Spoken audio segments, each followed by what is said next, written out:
They need to understand that school is important, but we need to find something for every kid to get hooked into to keep him involved in school. So there's very few students who could tell me, after I graduate, I'm going to go to this training, or I'm going to get this job, or I'm going to go to this college. Academies are changing the Rockford schools because they are allowing kids to get more of a real-world perspective of school. It's a great chance for them to see what the options are for them once they graduate. All the kids who are interested in engineering, all the kids who are interested in health science, to put them in academies so that they're working with people who are like-minded and want the same thing as they do.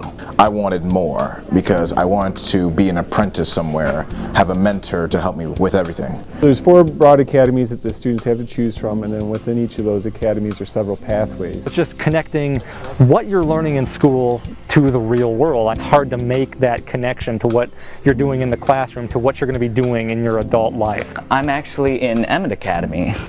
I want to be an engineer right now, but I don't know, it's kind of up in the air. They may not be choosing the career that is going to be what they are established in the future, but at least they're getting an idea of what they don't want so that they don't make a bad choice. And for them to figure that out in high school before they've gone and committed time and energy and financial resources to college, to be able to figure that out, that they don't want to do that, is just as powerful as figuring out what you do want to do. The sociology class was doing a project, and they were thanking people and putting a monetary value on whatever someone had done.